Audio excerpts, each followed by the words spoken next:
So with chapter 10, I'm going to ask you guys to do a little bit of work at home regarding just intro material, so naming alkynes and then the acid-base chemistry of alkynes, simply so we have more time in lecture.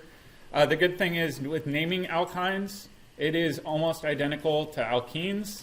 You just change the suffix from an ene to a yne. It's that simple. That's all you need to do. So please review sections 10.1 through 10.3 at home.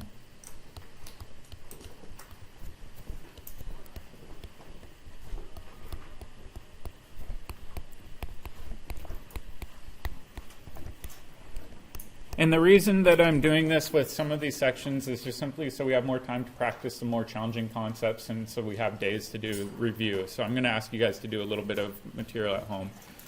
But let's review how we can prepare alkynes.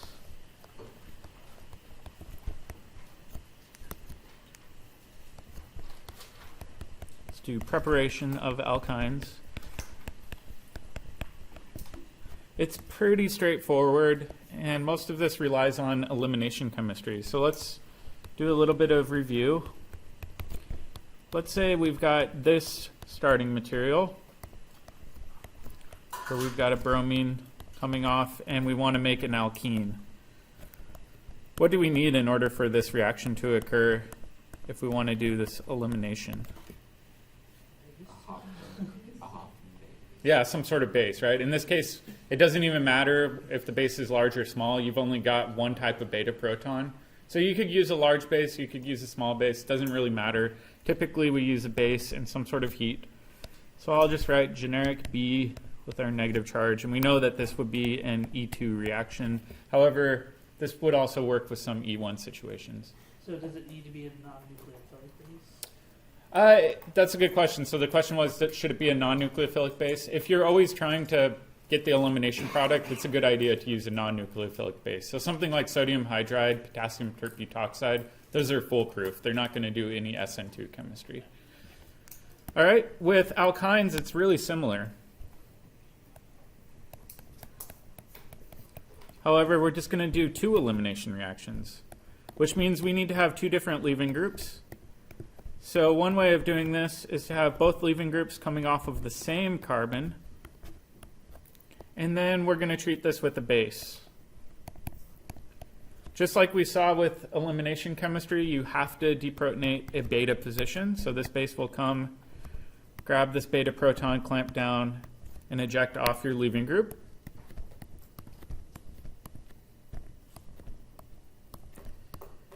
And now we've got one halogen left over. That means in this next step we can add in another equivalent of base, right? Because we've got two more beta protons coming off over here.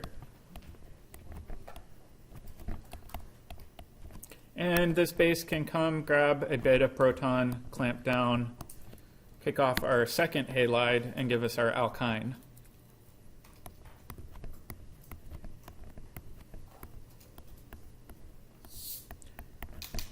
What happens if we have excess base around, meaning instead of two equivalents, we've got more than two equivalents? What do you think can happen?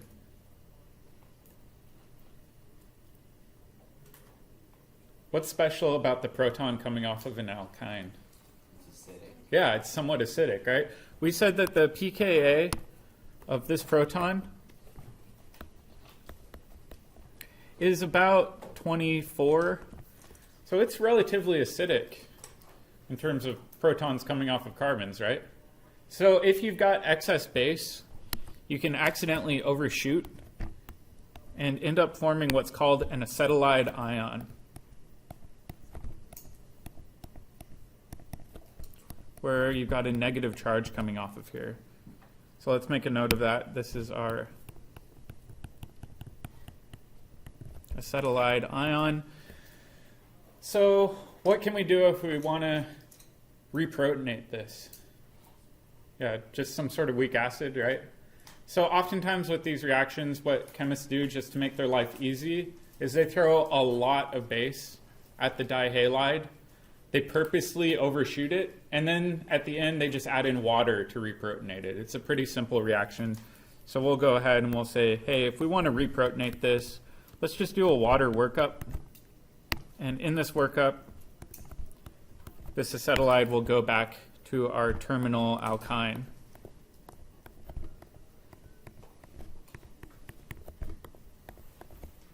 Does that make sense? There's also some new vocab that's used when we're talking about dihalides, depending on the type of dihalide that we're working with. The dihalide that I've got shown in the upper left-hand corner is referred to as a geminal dihalide, meaning both halogens are coming off of the same carbon.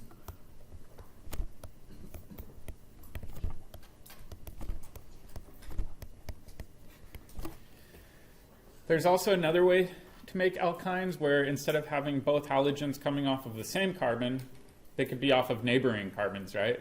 And that's referred to as a vicinal dihalide. They're both dihalides that can be used to make alkynes, but they go through a little bit different starting materials. So let's take a look at what I mean by a vicinal dihalide. So I'm just going to do a big OR, because really any of these will work. And then we'll take a look at what I mean by a vicinal dihalide.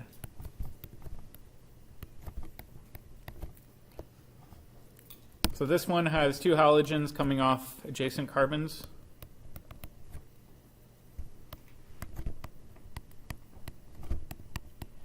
And each halogen has a beta proton, right? So if we look at this bromine that I've underlined in blue, we've got a beta proton coming off this position.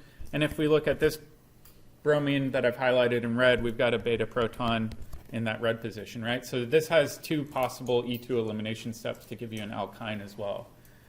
It doesn't really matter which of these you start with. Both can be a good way of making an alkyne. So I'm going to erase this really quick just to simplify our notes. So I'm going to write base, and I'm going to write excess. And then in step 2, we're going to quench it with water to ensure that we are left with that proton on the end rather than the acetylide ion.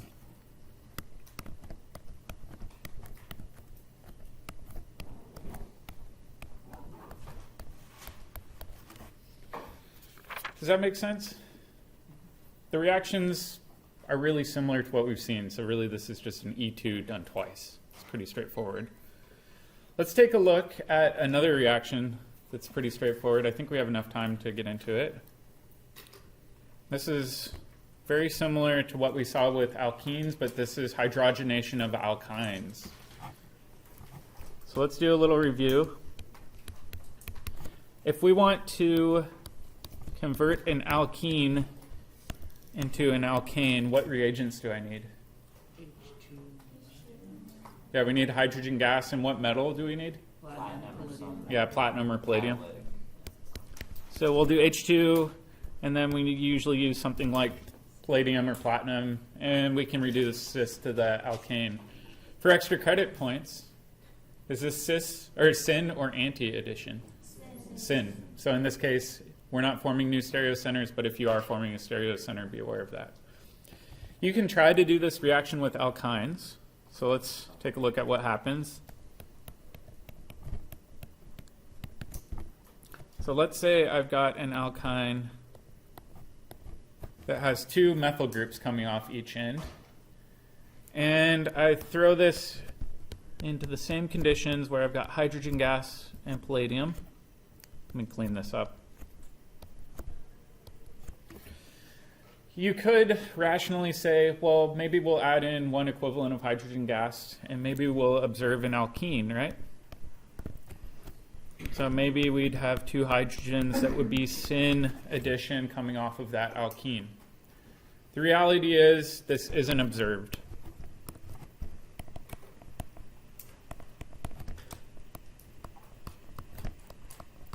The problem is this is so reactive that it will accidentally overshoot and go past the alkene all the way to the alkane. So let's make a note of that. So hydrogenation with palladium or platinum will overshoot to the alkene or alkane. So the question is, well, what if we want to get to the alkene instead of overshooting to the alkane? Then we've got to do some tricky chemistry. And instead of using a traditional catalyst, we use something called a poisoned catalyst, where it can only get halfway there before it kind of dies. So let's take a look at what a poison catalyst is.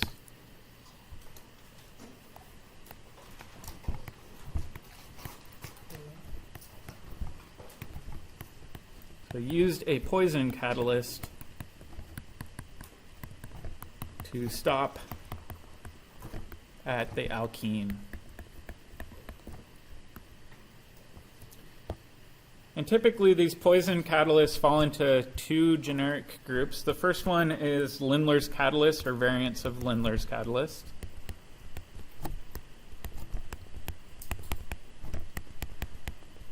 And Lindlar's catalyst, you can either write Lindlar's catalyst, or if you want to get fancy, you can draw it out. And Lindlar's catalyst has this fused ring system where nitrogen's in there. And then it's got palladium, barium sulfate, and it's typically done in methanol. Normally, I just write out Lindlar's catalyst to avoid having to write out this big confusing mixture. So this is a poison catalyst that will stop at the alkene. It won't go all the way to the alkane. It doesn't have enough oomph to do that. So they purposely kind of toned it down. Yep. So it's all three of those and H2. It's actually just all three of these. Oh, okay. Yeah. So, what's that? Yep, you have to mix all of these together to form Lindlar's catalyst. But you need the catalyst and the H2 gas. Oh, sorry. Yeah, That's what I you got. still need to Okay. add the H2 gas. So Lindlar's catalyst plus H2 will stop at the alkene. The other one you can do is called a P2 catalyst.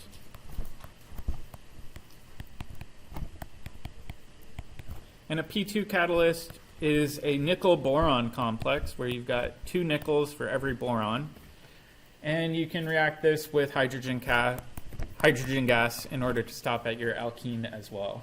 So either of these catalysts will work, and it will give you exclusively that syn addition of hydrogen across your alkyne. So let's take a look at what I mean by that.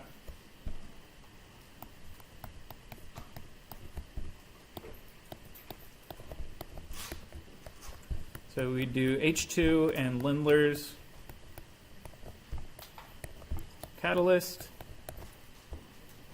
And if we do this, we're going to stop at the alkyne instead of the alkene, and you exclusively get cis alkenes out of this.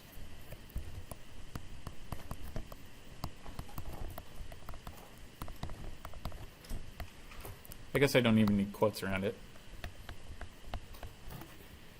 And then we run into the problem of, well, what if we want to get our trans alkenes instead of our cis alkenes, right? We might, maybe in a complex synthesis, need to work around this. And if we want to do that, we actually have to change the catalyst we use. Specifically, we're going to use dissolving metal reduction.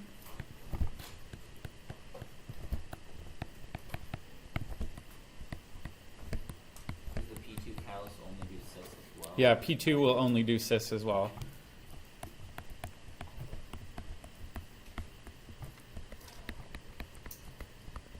So use dissolving metal reduction for trans alkenes. And luckily this is another mechanism we don't really need to know yet because it involves radical chemistry. So let's take a look at what a dissolving metal reduction is. It's a pretty intense reaction to do. It's a lot harder to carry out than the Lindlar's catalyst one. What you're going to do is you're going to take sodium, and what does that little circle on the top of sodium mean? It means it's elemental, right? Has anybody ever seen elemental sodium? Not what blows up in water. It'll blow up in water. It will react with the moisture in the air. This stuff's not super easy to work with. So most chemists try to avoid this reaction if at all possible. But you can do this. So you take sodium metal, and you actually dissolve it in ammonia as a liquid. Ammonia as a liquid is really tough to handle. If you accidentally spill it, it can dissolve your skin. It is super nasty stuff. But if you do this, you can get the trans-alkene out of this reduction mechanism. The risk.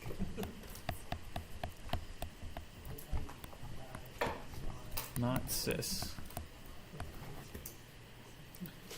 And in this case, this goes through a radical anion.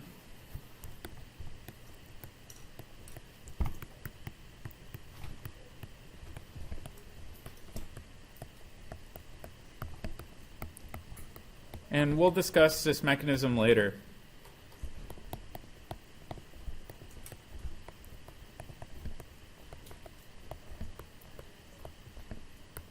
I think chapter 11 is the chapter that we talk about radical chemistry, and we'll come back to that hydrohalogenation with peroxides and this dissolving metal reduction when we hit that chapter. But we'll kind of wait till we get there. So let's just kind of summarize this hydrogenation flowchart and condense it down to a good study tool.